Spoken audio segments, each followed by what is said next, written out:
মাওলানা রুমের সেই ঘটনাটা আমি শ্রোতাদেরকে শোনাই যে গাধার একটা পদচিহ্নের ভিতরে গাধা হেঁটে যাচ্ছিল রাস্তা দিয়া, নরম মাটিতে পায়ের চিহ্ন পড়ে গেছে, গর্ত হয়েছে, সেই গর্তের ভিতরে গাধা পেশাব করেছে, গর্তটা পরিপূর্ণ হয়ে গেছে গাধার পেশাবে। পিঁপড়া একটা যাচ্ছিল কোথাও, সে হাঁটতে হাঁটতে গাধার পেশাবের মধ্যে পড়ে গিয়েছে, সামান্য বাতাসে পানিটা নড়তেছিল। পিঁপড়া তখন নাকি বলতেছে যে ভূগোলের পাতায় পড়েছিলাম সেই পাঠশালার জীবনে, পৃথিবীতে নাকি আটলান্টিক নামক একটা মহাসাগর আছে, শেষ পর্যন্ত আমি সেই আটলান্টিক মহাসাগরেই পড়ে গেলাম। এই উত্তাল ঢেউ অতিক্রম করে কেমনে আমি কিনারায় যাব? কোত্থেকে যেন একটা শুকনা তেঁতুলের পাতা এসে পড়েছে গাধার পেশাবের ভিতরে। পিঁপড়া বহু কষ্ট করে ওই পাতার উপরে উঠে বসেছে। পাতাটি ঢেউয়ের তালে তালে সামনের দিকে এগিয়ে যাচ্ছে। পিঁপড়া এখন খুব দাম্ভিকতার সাথে, অহংকারীর সাথে পিঁপড়া বলছে, ইতিহাসের পাতায় পড়েছিলাম পৃথিবীতে নাকি টাইটানিক নামক বিরাট এক জাহাজের অস্তিত্ব ছিল। শেষ পর্যন্ত ভাগ্যের জোরে আমি সেই টাইটানিকের নাবিক হয়ে বসলাম। কি সাংঘাতিক! আমি আজ টাইটানিকের গর্বিত নাবিক, আর এই আটলান্টিকের উত্তাল ঢেউ পাড়ি দিয়ে চলছে আমি আমেরিকা আবিষ্কারের জন্যে। গাধার পেশাবের ভিতরে তেঁতুলের পাতায় বসে পিঁপড়ার যে অহংকার, আমার দেশের তথাকথিত নাস্তিক মোরতাদ জাতীয় বুদ্ধিজীবীরা এর চাইতেও নিকৃষ্ট।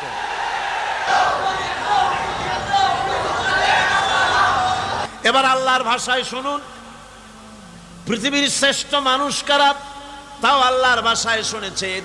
এবার আল্লাহর ভাষায় শুনুন, এই পৃথিবীতে নিকৃষ্ট মানুষ কারা।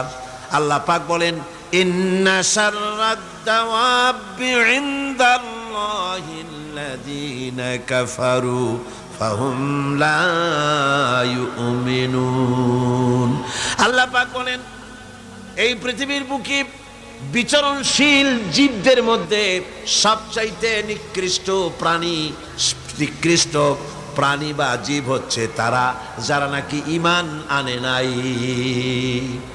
যারা ঈমান আনে নাই তারাই হলো, অর্থাৎ যারা নাস্তিক, যারা মুরতাদ, তারা হলো পৃথিবীর যারা কাফের, তারা হচ্ছে পৃথিবীর সবচাইতে নিকৃষ্ট প্রাণী।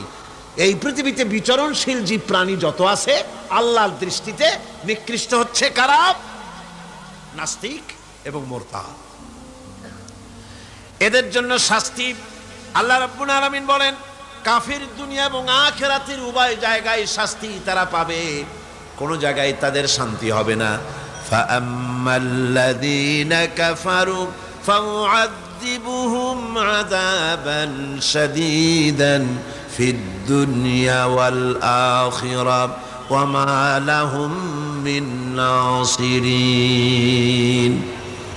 যারা নাকি কুফরি করেছে, আমাকে অস্বীকার করেছে, আমার আইনকে অবজ্ঞা করেছে, অস্বীকার করেছে, তাদেরকে দুনিয়া এবং আখিরাতে আমি লাঞ্ছিত করব এবং তারা কোনো সাহায্যকারী পাবে না। কাফের হচ্ছে, নাস্তিক এবং মুরতাদরা হচ্ছে চতুষ্পদ জানোয়ারের মতো নির্বোধ। এরা নিজেদেরকে বুদ্ধিমান বলে দাবি করে, কিন্তু আল্লাহর কথায় এরা হচ্ছে নির্বোধ চতুষ্পদ জানোয়ারের মতো। কিসের মতো বলুন? জানোয়ারের মতো। আল্লাহ পাক বলছেন, আল্লাহ পাক বলেন, ওয়ামাসালুল লাযীনা কাফারু কামাসালিল্লাযী ইয়ানঈকু বিমা লা ইয়াসমাউ ইল্লা দুআআও ওয়া নিদাআ সুম্মুম বুকুমুন উমিয়ুন ফাহুম লা ইয়াকিলুন। আল্লাহ পাক বলেন, কাফেরদের দৃষ্টান্ত হচ্ছে এরকম, রাখাল যেমন তার জানোয়ারকে ডাকে।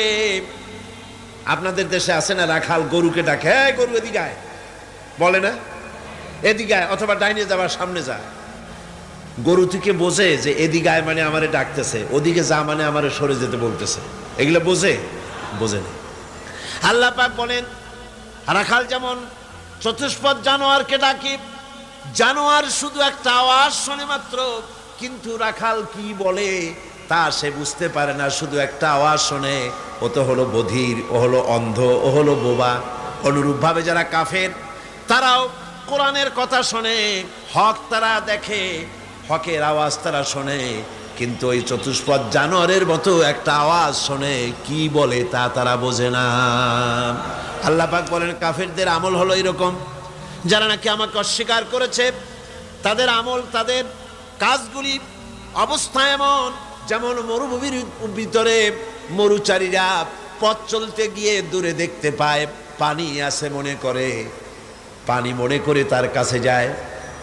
যখন কাছে চলে গেল, যারে পানি মনে করেছিল, হাত্তা ইযা জাআহু লাম ইয়াজিদহু শাইয়া, যাকে পানি মনে করেছিল কাছে গিয়ে দেখলো কিছুই পেল না, পানি নাই। আছেন এরকম? মরীচিকা বোঝেন? এই যে চৈত্র মাস, বৈশাখ মাসের যখন প্রচন্ড রোদ হয়, তখন পিচ ঢালা রাস্তার উপরে দেখবেন দূরের থেকে মনে হবে যেন পানি চিকচিক করছে। আসলে কি পানি? না। মরুভূমির উপরে পথ চলতে গিয়ে ওইরকম দেখা যায়, বিরাট জলাশয়, মনে হবে অনেক পানি আছে ওখানে। যখন কাছে যায়, কাছে গিয়ে প্রাণান্ত হয় ওখানে গিয়ে পানিটা পান করার জন্য। আল্লাহ বলেন কাছে যখন যায়, হাত্তা ইযা জাআহু লাম ইয়াজিদহু শাইয়া, কাছে গিয়ে তখন কিছুই পায় না। এইভাবে মরীচিকার ভেতর মরীচিকা দেখে মরুচারীরা যেমন পানির জন্য ছুটে যায়, পানি পায় না, প্রাণান্ত হয়ে যায়।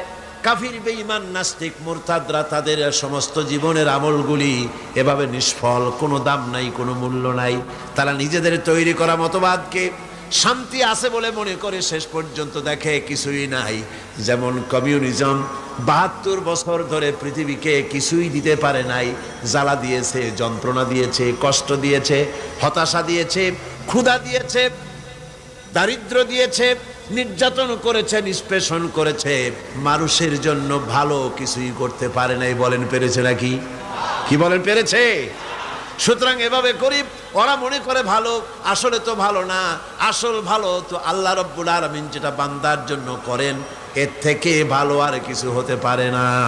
কি বলেন? পারে না। যারা নাকি কাফের, আমাকে অস্বীকার করেছি, আমার আইনকে অস্বীকার করেছে, আমার সঙ্গে বিদ্রোহিতা পোষণ করেছে, আর এই অবস্থায় যদি তার মৃত্যু হয়ে যায় কুফরি হালতে, তাহলে আল্লাহ, ফেরেশতা এবং সমস্ত সৃষ্টিকুলের লানত তার উপরে, জোরে কর নাউজুবিল্লাহ।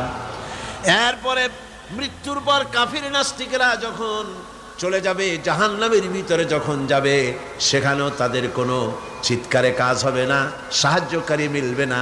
দুনিয়াও অশান্তি, আখিরাতেও অশান্তি, শান্তি কোথাও মিলবে না। জাহান্নামের ভিতরে তো অবস্থাটা এমন হবে, লা ইয়ামুতু ফিহা ওয়ালা ইয়াহইয়া, সেখানে তারা বাঁচবেও না, মরবেও না, এমন এক দুরবস্থার মধ্যে তারা কাটাবে। সেখানে বসে তারা ওয়াহুম ইয়াস্তারিখুনা ফিহা রব্বানা আখরিজনা না'মাল সালিহান গায়রাল্লাযী কুন্না না'মাল। সেই জাহান্নামের ভিতরে বসে তারা চিৎকার করবে আর বলবে, রব্বুল আলামিন, মেহেরবানি করে আমাদের কি আর একবার জমিনে পাঠায় দাও। এইবার যদি পৃথিবীতে ফিরে যেতে পারি, ভালো ভালো কাজ করব, অন্যায় কাজ আর করব না, সুবিশাব হয়ে যাব, নামাজ পড়ব, দিনদার হব, ইমানদার হব। আল্লাহ বলবেন, আওয়ালাম নুআম্মিরুকুম, আমি কি হায়াত দিয়েছিলাম না? করলে তার ভিতরে বহুত কিছুই করতে পারতে, আর তোমাদের কাছে সতর্ককারীও এসেছিল, তা তোমরা মানো নাই, ঈমান আনো নাই। আজকে চিৎকার মেরে কোনো কাজ হবে না। ফাযুকু ফামা লিয-যালিমিনা মিন নাসীর, এই পাপের শাস্তি এখন ভোগ করতে থাকো, তোমাদের জন্য কোনো সাহায্যকারী তোমরা পাবে না, কোনো সাহায্যকারী পাবে না। জাহান্নামের আগুনই একমাত্র তোমাদের স্থান। জোরে কর নাউজুবিল্লাহ, জোরে বলেন নাউজুবিল্লাহ। কাফেররা দৃশ্যত যদি কোনো ভালো কাজ করেও, তা কখনো মুমিনদের কাজের সমান হবে না। কাজ সুবহানাল্লাহ। কাফেররা ভালো কাজ করে না? করে কি না? করে। কিছু তো ভালো কাজ করে, অনেক ভালো কাজ করে। ভালো কাজ মানে কি? মানুষের কল্যাণের জন্য, জীবের কল্যাণের জন্য অনেক ভালো কাজ কাফেরেরাও করে। কিন্তু কাফেরদের ভালো কাজ কখনো মুমিনের ভালো কাজের সমান আল্লাহ রাব্বুল আলামিন বলেন, আজআলতুম সিকায়াতাল হাজ্জ ওয়া ইমারাতাল মাসজিদিল হারামি কামান আমানা বিল্লাহি ওয়াল ইয়াউমিল আখির وجاهد في سبيل الله لا يستوون عند الله। আল্লাহ পাক বলেন, হাজীদের পানি পান করায়া আর মসজিদে হারামের খেদমত করে তোমরা কি তাদের সমান হতে চাও যারা নাকি আমার উপর ঈমান এনেছে, পরকালকে বিশ্বাস করেছে আর আমার রাস্তায় জিহাদ করেছে? এই উভয় দল সমান আমার কাছে সমান হতে পারে না। লা ইস্তাউনা ইনদাল্লাহ, আমার কাছে এরা সমান নয়। হাজীদের পানি পান করানো কাফেরেরা পান করাতো আর মসজিদে হারামের খেদমত করতো, এই দিয়ে তাদের মনের মধ্যে একটা ফখর ছিল যে আমরাও তো মুসলমানের চাইতে ভালো কাজ কম করি না, আমরা হাজীদের পানি পান করাই, হাজীদের পানি পান করাই, তারপরে মসজিদে হারামের খেদমত করি, কম তো কিছু করি না। আল্লাহ বলেন, যারা ঈমান আনলো, যারা আমার আখিরাতকে বিশ্বাস করলো, যারা আমার রাস্তায় জিহাদ করলো, জান দিল, মাল দিল, কখনো এই উভয় দল আমার কাছে সমান নয়। আল্লাযীনা আমানু ওয়া হাজারু ওয়া জাহাদু ফি সাবিলিল্লাহি বিআমওয়ালিহিম ওয়া আনফুসিহিম আ'যামু দারাজাতান ইনদাল্লাহ ওয়া উলাইকা হুমুল ফাইজুন। আল্লাহ পাক বলেন, যারা নাকি ঈমান এনেছে আর আমার রাস্তায় হিজরত করেছে আর জিহাদ করেছে আমার দ্বীনকে প্রতিষ্ঠা করার জন্য, মাল দিয়ে আর জান দিয়ে, আমার কাছে তাদের বিরাট মর্যাদা। আর ওরাই হলো কামিয়াব, ওরাই হলো সফল কাম, কিয়ামতের দিন তারাই সফল হবে। জোরে বলেন সুবহানাল্লাহ। সুতরাং কাফেরদের কোনো ভালো কাজও মুমিনদের কাজের সমান হবে না, এবং ভালো কাজের মূল্যায়ন কিয়ামতের দিন তাদের হবে না, কারণ তারা ভালো কাজগুলি করেছিল নিজেদের সুনামের জন্য, আল্লাহকে সন্তুষ্ট করার জন্য নয়। ভাইয়েরা আমার, ঈমানের এখানেই হচ্ছে ঈমানের এই গুরুত্ব। ঈমান আসল ব্যাপার, জীবনের সবচাইতে গুরুত্বপূর্ণ বিষয় হলো ঈমান। আল্লাহর উপরে ঈমান এনে সেই ঈমানের উপরে নিজেদেরকে যদি টিকায় রাখা যায়, আল্লাহর উপরে ঈমান এনে সেই ঈমান অনুযায়ী আল্লাহর হুকুম অনুযায়ী যদি জীবন পরিচালনা করা যায়, এটার নামই হচ্ছে ঈমান। এই ঈমানের গুরুত্ব কোরআন শরীফে সর্বাধিক দেওয়া হয়েছে। বলেন না, সবটা কাল কি বর্তমান।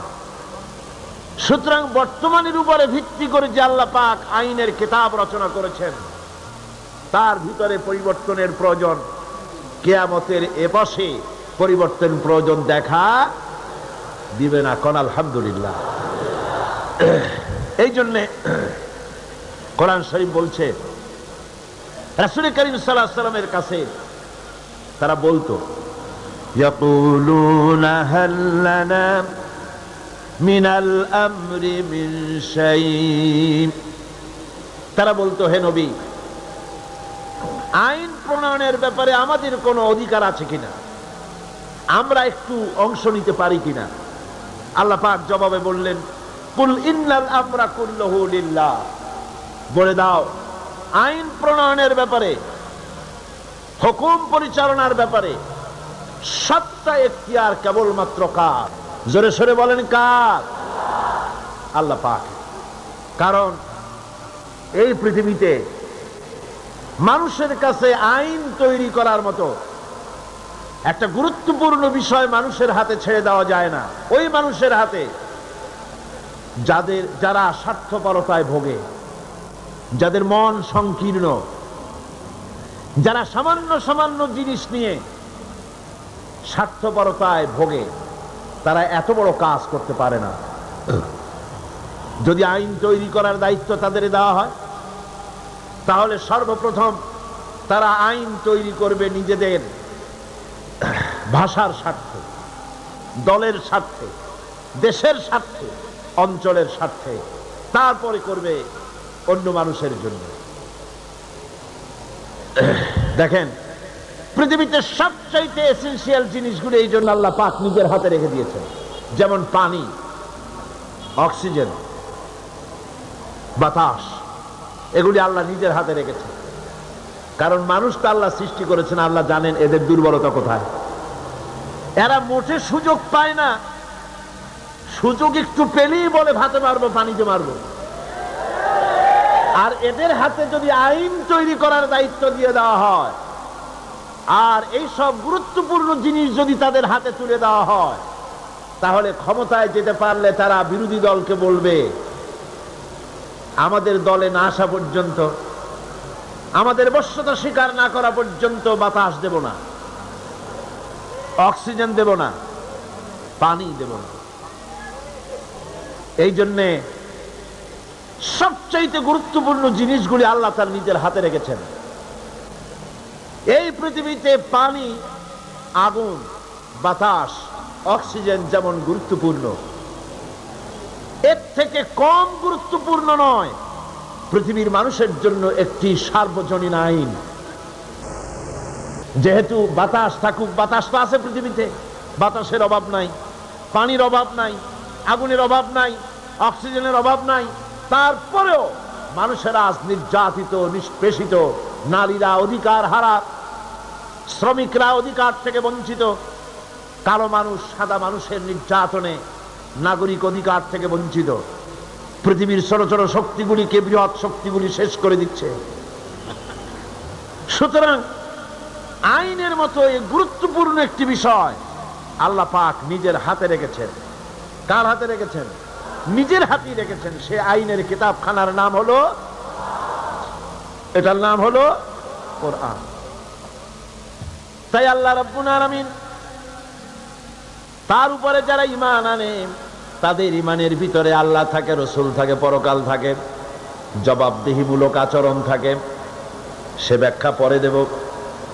আর পার্থিব ঈমানে যারা বিশ্বাসী, পার্থিব ঈমান যাদের রয়েছে, পার্থিব ধরনের ঈমান যাদের, তাদের ঈমান হলো 3 নম্বরে হতেছে তাদের দেশের আইন, 4র্থ নম্বরে তাদের মাবুদ হচ্ছে, 4র্থ নম্বরের খোদা হচ্ছে তাদের কাছে তাদের নফস, প্রবৃত্তি।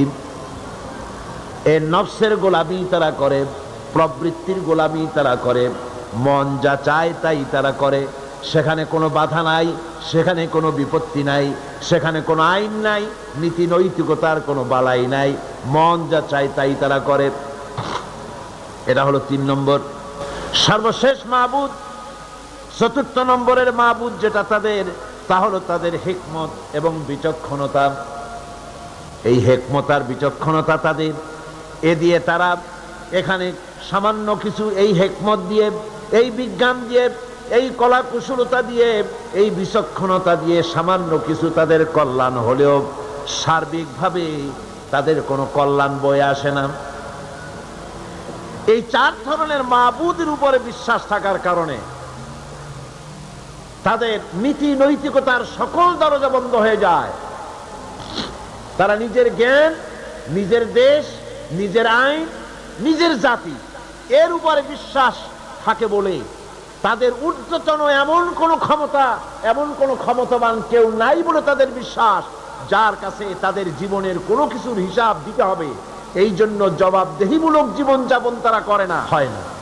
পরিপূর্ণ ঈমান হচ্ছে যে আল্লাহর উপরে বিশ্বাস করা হচ্ছে, সেই আল্লাহর আইনকে, আল্লাহর হুকুম এবং আহকামকে জীবনের সকল ক্ষেত্রে মেনে চলাই হচ্ছে পরিপূর্ণ ঈমান। আর এই ঈমান যারা আনে, তারাই হয় সেই ঈমানদার লোকেরাই পৃথিবীর মধ্যে সবচাইতে মর্যাদা সম্পন্ন। আর তাদের মর্যাদা সম্পর্কে আল্লাহ পাক কোরআন শরীফে বলছেন, যারা ঈমান আনে দুনিয়াও তাদের মর্যাদা হবে, আখিরাতেও মর্যাদা হবে। আল্লাহ রাব্বুল আলামিন বলেন, জাযাউহুম ইনদা রাব্বিহিম জান্নাতু আদনিন তাজরি মিন তাহতিহাল আনহার খালিদিনা ফিহা আবাদান। আল্লাহ পাক বলছেন, যারা নাকি ঈমান আনবে আমার উপরে আর আমলে সালেহ করবে, নেক কাজ করবে, তাদের জন্য পুরস্কার হলো সবুজ শ্যামল এমন জান্নাত আমি তাদের জন্য রেখেছি, যার নিচের থেকে শতত নহর প্রবাহিত। আর এই জান্নাতের ভিতরে তারা থাকবে, তারা সেখানে বসবাস করবে। রাদিয়াল্লাহু আনহুম ওয়া রাদু আনহু, আল্লাহ পাক তাদের উপরে সন্তুষ্ট যারা ঈমান এনেছে, যারা ঈমানের উপরে থেকেছে তাদের উপরে আল্লাহ সন্তুষ্ট, আর তারাও আল্লাহ রাব্বুল আলামিনের উপরে সন্তুষ্ট। যালিকা লিমান খাশিয়া রাব্বাহ, আর এটা এই জন্যে যে তারা তাদের প্রভুকে ভয় করে চলেছে, তারা তাদের আল্লাহকে, তাদের রবকে ভয় করে জীবন যাপন করেছে। এই জন্য আল্লাহ রাব্বুল আলামিন কিয়ামতের দিন তাদেরকে পুরস্কৃত করবেন। ঈমান মুমিন ব্যক্তির শ্রেষ্ঠ অবলম্বন, ঈমান মুমিন ব্যক্তির শ্রেষ্ঠ অবলম্বন। ঈমানের দাবি হলো এই, তাগুতকে অস্বীকার করতে হবে আর আল্লাহর প্রতি ঈমান আনতে হবে পরিপূর্ণভাবে।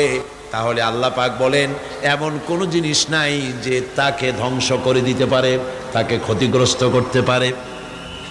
ঈমান ছাড়া সকল নেক আমল নষ্ট হয়ে যাবে।